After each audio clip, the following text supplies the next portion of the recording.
Hey guys, Shadow Reviewer here, and today I'll be reviewing H20 Just Add Water Season 3 Episode 2 Jungle Hunt.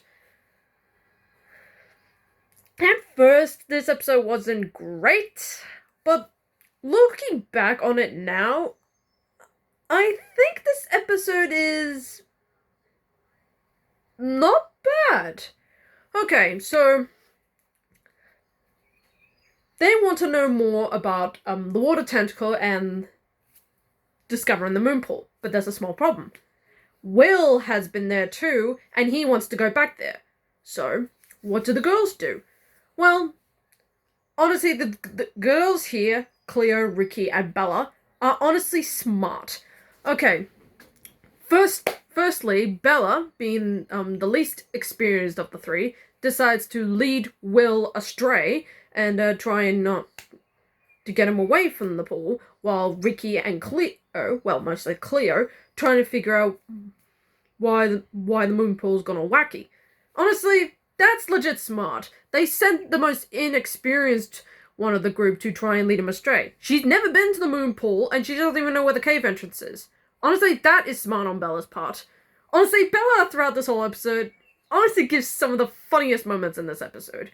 Okay, when they first get to Mako, she's like, "Let me carry one of your bags." She instantly falls down when she realizes how heavy the bag is. That actually comes into play when she uses her powers to create rock things. I don't know, but this also leads to a downfall as the bag is too heavy for her and she ends up falling in. Honestly, that was legit funny and also kind of sad, really. And Rikki, and Rikki especially, has honestly smart. She at first isn't unsure Bella is up to the task, so she does the smart thing and follows her. And sadly to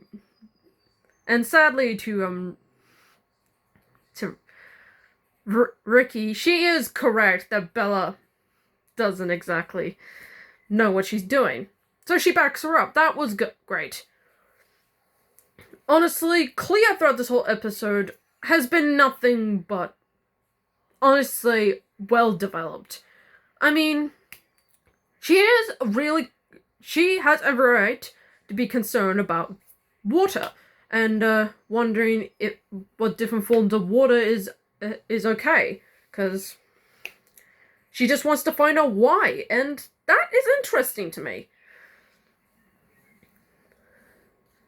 Now, at first, I didn't like Lewis in this episode.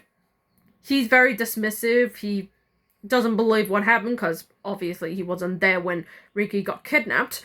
But I find it hard to believe that he wouldn't instantly support her unless he sees the physical evidence.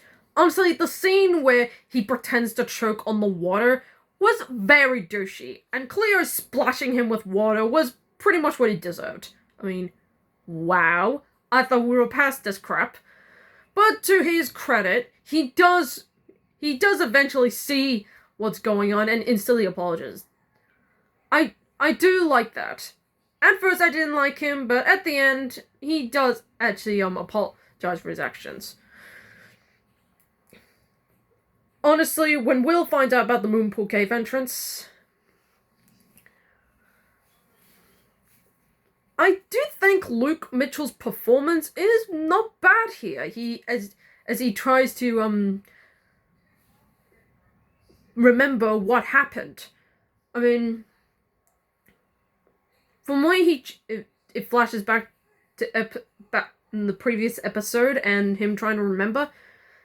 Now, Cleo doesn't exactly get involved in most of this. She's more focused about the moon pool.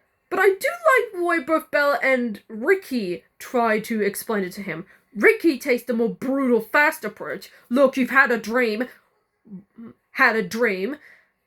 Come on, show me. Show me! And she's pretty brutal about it. I mean, she doesn't be nice and gentle as she was back in the day, but man, does she take it in brutally. And can you honestly blame her? Not really. And as for Bella, she tries to be the more gentle approach, like, maybe you did experience that sort of dream. And And while they're going through Mako Island, I do kind of like their adorable little chemistry. Honestly, the scene where they talk about attending high school for the first time feels legit realistic. Honestly, the chemistry between Luke Mitchell and Indiana Evans is honestly one of the few best acting from the both of them. Honestly, moments like these made me feel like they should be a couple, but as I probably gonna regret saying later on, I kind of do not buy them as a couple. It's hard to explain. Maybe I'll probably change my mind or get more delved into it as the season goes on. But for all intents and purposes, this start to it is kind of adorable. I'll give them little points for that. I also like the ending of this episode, where they find out that the tentacles only start reacting when all three of the mermaids are together in one spot. That feels rather interesting, and it opens up new more mysteries. And I hope they give us some interesting answers.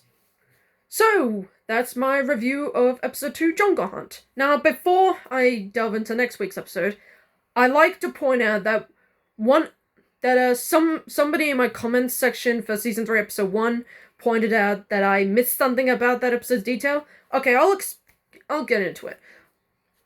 The scene at the Juicenet Cafe back in episode 1, that was originally the Juicenet Cafe before its name changed to Rikki's.